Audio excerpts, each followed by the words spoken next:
আল্লাহ রাব্বুল আলামিন বলেন, ফি কুলুবিহিম মারাদুন ফাযাদাহুমুল্লাহু মারাদা ওয়া লাহুম আযাবুন আলীমুম বিমা কানু ইয়াকযিবুন। সবাই পড়ি আল্লাহু আকবার। আল্লাহ রাব্বুল আলামিন বলেন, নিশ্চয় যারা মুনাফিক, এই মুনাফিকের অন্তরের ভিতরে রয়েছে রোগ, নেফাকি। আমি আল্লাহ রাব্বুল আলামিন মুনাফিকদের অন্তরের রোগকে আরো বৃদ্ধি করে দেই। ওয়ালাহুম আযাবুন আলীমুম বিমা কানু ইয়াকযিবুন। মুনাফিকদের জন্য যিনি কঠিন আযাবের ব্যবস্থা করে রেখে দিয়েছেন, সবাই বলেন তিনি কে?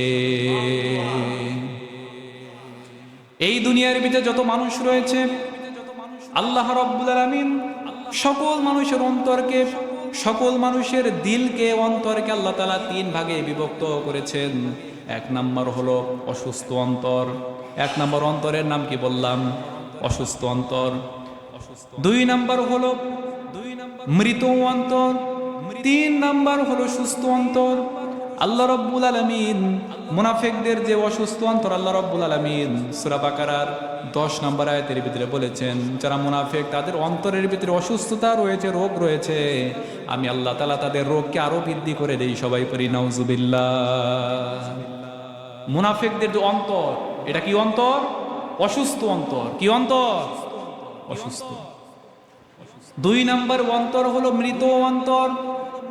মৃত অন্তরের অধিকারী হলো কাফের এবং মুশরিক।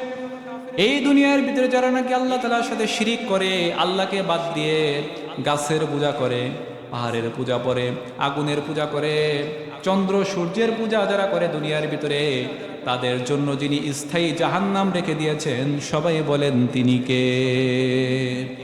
আল্লাহ রাব্বুল আলামিন বলেন, والذين كفروا وكذبوا بآياتنا أولئك أصحاب النار هم فيها خالدون। সবাই পড়ি আল্লাহু আকবার। আল্লাহ রাব্বুল আলামিন বলেন, আর যারা আমি আল্লাহ তাআলার সাথে কুফরি করে, আমি আল্লাহ তাআলাকে যারা অস্বীকার করে দুনিয়ায়, আমি আল্লাহ রাব্বুল আলামিন তাদের জন্য স্থায়ী জাহান্নামের বন্ধ ব্যবস্থা করে রেখে দিয়েছি। সবাই পড়ি নাউজুবিল্লাহ। তাহলে এক নাম্বার বললাম অসুস্থ অন্তর মুনাফিকদের, দুই নাম্বারে মৃত অন্তর কাফেরদের, যেই অন্তর কোনোদিন জীবিত হয় না, কাফের অবস্থায় তাদের মৃত্যু হয়। তিন নম্বর অন্তর হচ্ছে সুস্থ অন্তর। তিন নম্বর অন্তরের নাম কি? সুস্থ, যেটা ইমানদারদের অন্তর। সুবহানাল্লাহ বলি। সুস্থ অন্তর কাদের অন্তর? ইমানদারদের, মুমিনদের। আল্লাহ রাব্বুল আলামিন বলেন, ইয়াউমা লা ইয়ানফাউ মালু ওয়ালা বানুন ইল্লা মান আতাল্লাহা বিকলবিন সালিম ওয়া উযলিফাতুল জান্নাতু লিল মুত্তাকিন। সবাই পড়ি আল্লাহু আকবার।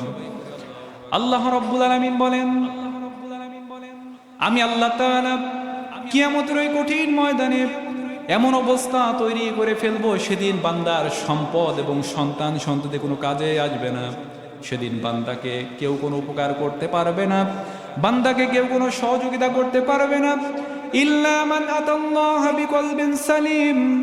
ওই ব্যক্তি মুক্তি পেয়ে যাবে, ওই ব্যক্তি আল্লাহর রহমতের ভিতরে পড়ে যাবে, আল্লাহর দয়া পাবে। যে ব্যক্তি নাকি দুনিয়ার ভিতরে সুস্থ, সুন্দর, পরিষ্কার, পরিচ্ছন্ন অন্তর নিয়ে আমি আল্লাহর কাছে এসেছিল। সবাই পড়ি সুবহানাল্লাহ।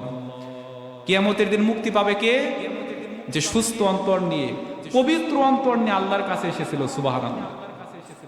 আমাদের অন্তরকে কি অসুস্থ অন্তর বানাতে হবে না সুস্থ অন্তর? সুস্থ অন্তর।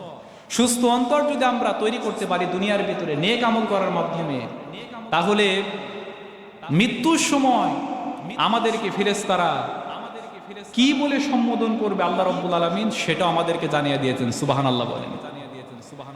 আল্লাহ রাব্বুল আলামিন বলেন, ইয়া আইয়াতুহান নাফসুল মুতমাইন্নাহ ইরজিই ইলা রাব্বিকি রাদিয়াতাম মারদিয়াহ ফাদখুলি ফি ইবাদি ওয়াদখুলি জান্নাতি। সবাই পড়ি আল্লাহু আকবার। আল্লাহ রাব্বুল আলামিন বলেন, ইমানদার বান্দারকে যখন মৃত্যু চলে আসবে, মৃত্যু যখন তাদের নিকটবর্তী হয়ে যাবে, মৃত্যু তাদের নিকটবর্তী হয়ে যাওয়ার পর মৃত্যুর ফেরেশতারা তাদের কাছে আসবে। আসার পরে বলবে, হে পবিত্র আত্মা, হে প্রশান্ত আত্মা, হে পবিত্র অন্তর, তুমি আল্লাহর ক্ষমা এবং তার রহমতের দিকে বের হয়ে আসো। সবাই পড়ি সুবহানাল্লাহ। ফাদখুলি ফি ইবাদি ওয়াদখুলি জান্নাতি। তোমরা ওই সমস্ত আল্লাহর গোলামদের সাথে তোমরা সম্পৃক্ত হয়ে যাও যারা নাকি আল্লাহ নিয়ামতপূর্ণ জান্নাতের ভিতরে প্রবেশ করবে, এবং তোমরা আল্লাহর নিয়ামতপূর্ণ জান্নাতের ভিতরে দাখিল হয়ে যাও। সবাই পড়ি সুবহানাল্লাহ। পরিচ্ছন্ন অন্তর নিয়ে যদি আমরা যেতে পারি মৃত্যুর পরে আল্লাহর কাছে, তাহলে আমাদের জন্য যিনি নিয়ামতপূর্ণ জান্নাতের বন্ধ ব্যবস্থা করে রেখে দিয়েছেন, সবাই বলেন তিনি কে? আরো জোরে বলি তিনি কে? তাহলে আমাদের অন্তরকে আমরা পবিত্রকরণ করতে রাজি আছি না নাই? আমরা সবাই রাজি আছি তো ইনশাল্লাহ? পবিত্র অন্তর করার জন্য 5 ওয়াক্ত নামাজ জামাতের সাথে আদায় করতে হবে, আল্লাহর কোরআন বেশি বেশি পড়তে হবে। তাহলে যিনি বান্দার অন্তরকে পবিত্র করে দেবেন, সবাই বলেন তিনি কে? আল্লাহ। আল্লাহ রাব্বুল আলামিন বলেন, ইউখাদিউনা আল্লাহ ওয়াল্লাযীনা আমানু ওয়া মা ইয়াখদাউনা ইল্লা আনফুসাহুম ওয়া মা ইয়াশউরুন। সবাই পড়ি আল্লাহু আকবার। মুনাফিক যারা, তাদের আরেকটা বৈশিষ্ট্য হলো তারা আল্লাহ এবং মুমিনদেরকে ধোঁকা দিতে চায়। সবাই পড়ি নাউযুবিল্লাহ। মুনাফিক যারা, তাদের একটা বৈশিষ্ট্য হলো তারা আল্লাহ এবং মুমিনদেরকে তারা ধোঁকা দিতে চায়। আল্লাহকে কি কেউ ধোঁকা দিতে পারবে নাকি? আল্লাহকে কেউ ধোঁকা দিতে পারবে না। আল্লাহ তাআলা বলেন, ওয়ামা ইয়াখদাউনা ইল্লা আনফুসাহুম ওয়ামা ইয়াশউরুন। মুনাফিকরা আমি আল্লাহকে ধোঁকা দিতে পারবে না, বরঞ্চ তারা নিজেরাই ধোঁকার ভিতরে পড়ে আছে। সবাই পড়ি নাউযুবিল্লাহ। মুনাফিকরা মনে করে আমরা যে গোপনে গোপনে কাফেরদের সাথে হাত মিলাচ্ছি, আমরা যে গোপনে গোপনে কাফেরদেরকে সাপোর্ট করি, ইসলাম বিদ্বেষীদেরকে সাপোর্ট করি, সমর্থন করি, এটা মনে আল্লাহ দেখেন না। আল্লাহ দেখেন কিনা? আল্লাহ সবকিছু দেখেন কিনা? আল্লাহ সবকিছু দেখেন। তার আল্লাহকে মনে করেন যে আল্লাহ এগুলো দেখছেন না, ধোঁকা দিতে চায়। আল্লাহ রাব্বুল আলামিন আরেকটা আয়াতের ভিতরে বলছেন, ইন্নাল মুনাফিকিনা ইউখাদিউনা আল্লাহ ওয়া হুয়া খাদিউহুম وإذا قاموا إلى الصلاة قاموا كسالى يراءون الناس ولا يذكرون الله إلا قليلا। সবাই পড়ি আল্লাহু আকবার। আল্লাহ তাআলা বলেন, নিশ্চয় তারা মুনাফিক, তারা আল্লাহকে ধোঁকা দিতে চায়, কিন্তু তারাই যে নিজেরাই ধোঁকার ভিতরে পড়ে আছে তারা সেটা বুঝতে পারে না। আর মুনাফিকদের আর একটা বৈশিষ্ট্য হলো, মুনাফিকরা তারা যখন নামাজের ভিতরে দাঁড়িয়ে যায় তখন তারা অত্যন্ত অলসতার সাথে নামাজের ভিতরে দাঁড়ায়, অলসতার সাথে তারা নামাজের ভিতরে দাঁড়ায়। ওয়াইদা কামু ইলাস সালাতি কামু কুসালা ইউরাউনান নাস।